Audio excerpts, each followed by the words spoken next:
Ukraine ने बड़ा दावा किया। यूक्रेन ने कहा कि उसने बखमूत में सिर्फ 24 घंटे में रूस के 500 सैनिकों को मार गिराया है। हालांकि इस दावे की पुष्टि अभी नहीं हो पाई है, ना ही रूस की सरकार ने इसे लेकर कोई जवाब दिया है। बखमूत से इस वक्त एक और बड़ी खबर आ रही है। खबर यह है कि वैगनर ग्रुप ने दावा किया है कि उसके लड़ाके बखमूत शहर के केंद्र में पहुंच गए हैं।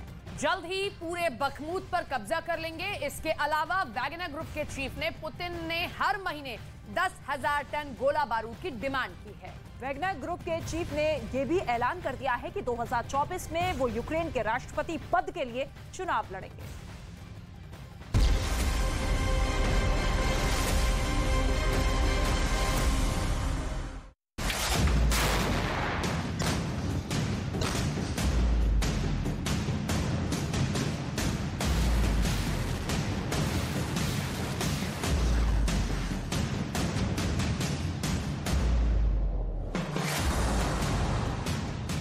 यूक्रेन के जलते बखमूत से उठने वाले काले धुएं ने रूस के राष्ट्रपति व्लादिमीर पुतिन की नींद उड़ा दी है।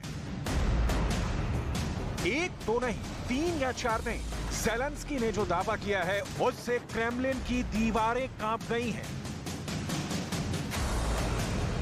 ज़ेलेंस्की का दावा है कि बखमूत के कब्जे का पुतिन झूठा जश्न नहीं मनाएंगे। उनके 500 सैनिकों को यूक्रेन ने सिर्फ 24 घंटे में मार गिराया है। ज़ेलेंस्की के इस दावे की पुष्टि नहीं की जा सकती। ब्रिटिश इंटेलिजेंस ने सिर्फ 24 घंटे पहले दावा किया है कि बखमूत के पूर्वी इलाके पर रूस का कब्जा हो चुका है। सिर्फ पश्चिमी इलाके में यूक्रेन की सेना जबरदस्त टक्कर दे रही है। सवाल है, तो क्या ज़ेलेंस्की की सेना ने बखमूत के पश्चिमी इलाके में इतना भयंकर युद्ध लड़ा कि सिर्फ 24 घंटे में पुतिन के 500 सैनिक मार डाले? रॉयटर्स की रिपोर्ट के मुताबिक यूक्रेनी सैन्य प्रवक्ता सेरही चेरेवती ने कहा कि रूस की सेना ने 24 घंटे की अवधि में 16 हमले किए थे। हमारे बीच 23 बार संघर्ष हुए। इस लड़ाई के दौरान 221 रूसी सैनिक मारे गए और 314 घायल हुए। चेरेवती की बातों से यह साफ नहीं हो रहा कि वो शुक्रवार को हुए हताहतों की बात कर रही थी या हाल के 24 घंटे के संघर्ष की। लिहाजा बखमूत की वो तस्वीरें देखिए, हर एंगल से तबाही कैसी और कितनी टूटी है। सैटेलाइट तस्वीरों से साफ दिख रहा है कि कभी 70,000 की आबादी वाला रोशन शहर बखमूत बर्बादी की चादर ओढ़ चुका है। बखमूत में पुतिन को क्या मिलेगा और ज़ेलेंस्की इस शहर में देश के जवानों का लहू चढ़ाकर क्या हासिल करेंगे, इसकी डिटेल आपको आगे दिखाएंगे। इस वक्त आपकी स्क्रीन पर एक 27 साल के कमांडर का शव है। यूक्रेन की राजधानी कीव के Saint Michael Golden Domed Monastery में यूक्रेन के राष्ट्रपति वोलोदिमीर ज़ेलेंस्की और फिनलैंड की प्रधानमंत्री सना मरीन दिमित्रो कोर्त्सियोबाइलो की शोक सभा में पहुंचे।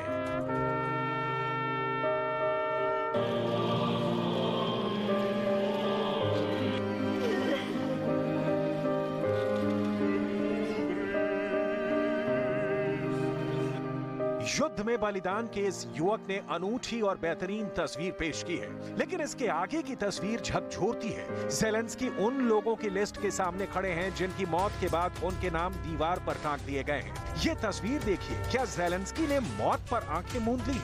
दिमित्री जैसे युवक यूक्रेन के लिए जिस तरह जान पर खेल रहे हैं, उनसे पुतिन के फौलादी इरादे भी डगमगाने लगते हैं और यही बखमूत में हो रहा है। У нас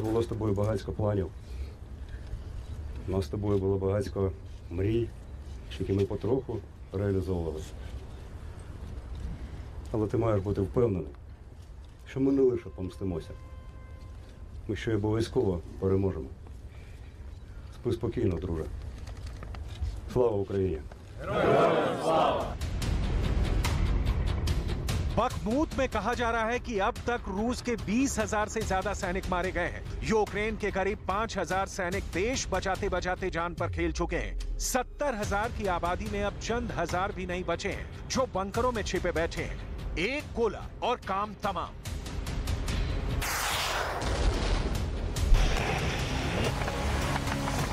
बखमूत को रूस से बचाने की लड़ाई उस मुकाम पर पहुंच गई है जहां ज़ेलेंस्की के हाथ से तेजी से सब कुछ निकलता जा रहा है।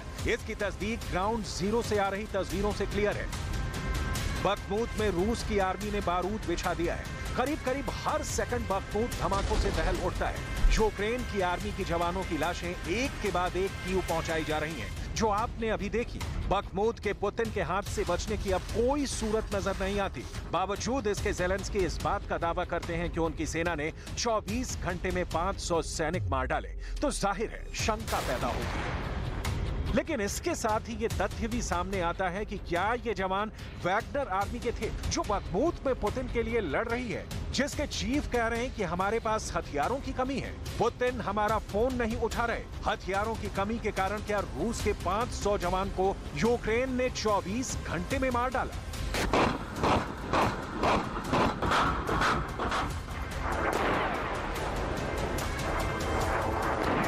अगर ये सच है तो पुतिन को आज की रात भी नींद नहीं आने वाली है, क्योंकि बखमूत का बारूद रूस को भी जला रहा है। वैगनर आर्मी आज से नहीं 2014 से पुतिन के लिए लड़ रही है। पहले 2014 में क्राइमिया कब्जे के लिए और अब फरवरी 2022 से यूक्रेन के खिलाफ शुरू युद्ध में। वैगनर आर्मी और रमजान कादिरोव की चेचन सेना पुतिन के दो भाड़े के दाहिना और बायां हाथ है। ये दोनों आर्मी अपनी पुतिन भक्ति के लिए दुनिया भर में जानी जाती है। इनके आका पुतिन का एक ऑर्डर जान देने के लिए काफी होता है। वैगनर ने अब तक जितनी लड़ाइयां लड़ी हैं, अपनी बदनामी के बावजूद उनमें पुतिन के लिए विजयी रहा है। लेकिन यूक्रेन का युद्ध उल्टा पड़ रहा है। यूक्रेन में वैगनर के जवानों की बलि चढ़ाने के बावजूद येवेगिनी पेरोग्जिन के हाथ खाली है। यहाँ तक कि अब उनके आका पुतिन भी उन्हें बर्बाद कर देना चाहते हैं। तभी तो बखमूत से येवेगिनी पुतिन को फोन मिलाते हैं, लेकिन पुतिन फोन काट देते हैं। बखमूत में वैगनर लड़ रहे हैं, येवेगिनी पेरोग्जिन और हथियार चाहते हैं, पुतिन फोन नहीं उठाते और बखमूत में ज़ेलेंस्की 500 रूस के सैनिकों को मार डालने का दावा करते हैं। क्रोनोलॉजी समझिए और बखमूत को लेकर पुतिन अगला आदेश क्या जारी करेंगे, समझने की कोशिश कीजिए। क्यों बखमूत सिर्फ शहर या युद्ध का मैदान नहीं, पुतिन के लिए प्रतिष्ठा का प्रश्न बन चुका है। बखमूत की हार मॉस्को में खेरसॉन की हार के बाद सबसे हाहाकारी होगी। बखमूत करीब 6 महीनों से रूस के लिए सबसे जटिल मैदान बना हुआ है। दोनों देशों की सेनाओं की ओर से रक्त बहाने के बावजूद बखमूत अब तक पुतिन के फुल कंट्रोल से बाहर है। मॉस्को का कहना है कि बखमूत कब्जा करने से यूक्रेन की सुरक्षा में छेद हो जाएगा और डॉनबास औद्योगिक क्षेत्र पर कब्जा करने की ओर ये अहम कदम होगा। ब्रिटिश सैन्य खुफिया की जानकारी है कि बखमूत शहर से यूक्रेन के कब्जे वाले रास्ते लगातार सीमित होते जा रहे हैं। अमेरिका मान चुका है कि बखमूत किसी भी वक्त पूरी तरह रूस के नियंत्रण में जा सकता है। मतलब ज़ेलेंस्की को छोड़ उनके सारे सहयोगी मान चुके हैं कि बखमूत पर यूक्रेन का कब्जा कुछ घंटों में सिमट सकता है। लेकिन पुतिन के लिए बखमूत तब भी कांटे की तरह चुभेगा, क्योंकि इस युद्ध भूमि ने पुतिन के सबसे बड़े दोस्त को दुश्मन बना दिया। पुतिन के शेफ के तौर पर जाने जाने वाले वैगनर आर्मी के चीफ येवेगिनी पेरोग्जिन ने पुतिन के खिलाफ बगावत कर दी है।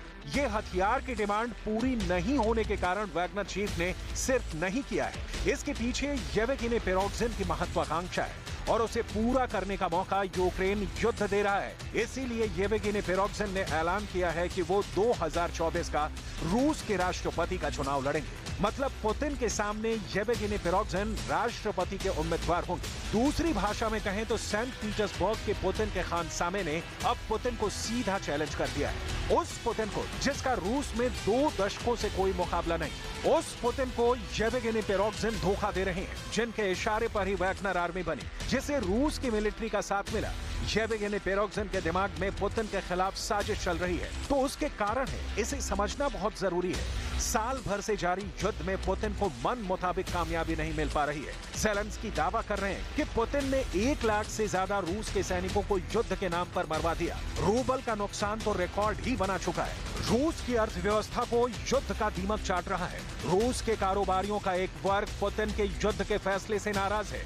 युद्ध मैदान में सैनिकों की कमी के कारण भर्ती करनी पड़ी, जिसके कारण पुतिन के खिलाफ युद्ध में विद्रोह के सुर भी उठे। रूस के भाड़े के सैनिकों के समूह वैगनर ग्रुप के संस्थापक येवेगिनी पेरोग्जिन यूक्रेन युद्ध के दौरान काफी ताकतवर होकर उभरे हैं। रूस में सत्ता को लेकर गुटबाजी भी तेज होने के कयास लगाए जा रहे हैं। पुतिन के हालिया फैसले से भी इन कयासों को बल मिल रहा है। इसका उदाहरण भी व्लादिमीर पुतिन ने यूक्रेन में अपने टॉप कमांडर सर्गेई सुरोविकिन को पद से हटाकर दिया। पुतिन बैटल ऑफ बखमूत में नहीं हारेंगे, लगभग तय दिख रहा है। भले ही ज़ेलेंस्की सिर्फ 24 घंटे में पुतिन के 500 सैनिकों को मारने का दावा करे, लेकिन पुतिन बखमूत से चली येवगेनी पिरोग्जिन नाम की हवा से जरूर घबरा सकते हैं। भस्मासुर की पैदाइश पर पुतिन क्रेमलिन के महल में शायद अफसोस भी जता रहे हैं और बखमूत में ही यूक्रेन की आर्मी के साथ येवगेनी पिरोग्जिन की वैगनर आर्मी को भी समाप्त कर देना चाहते हैं। ना रहेगी वैगनर आर्मी, ना रहेंगे येवगेनी पिरोग्जिन। शायद यही कारण है कि वैगनर बखमूत भले ही रूस से उसका दाना पानी उठ गया है,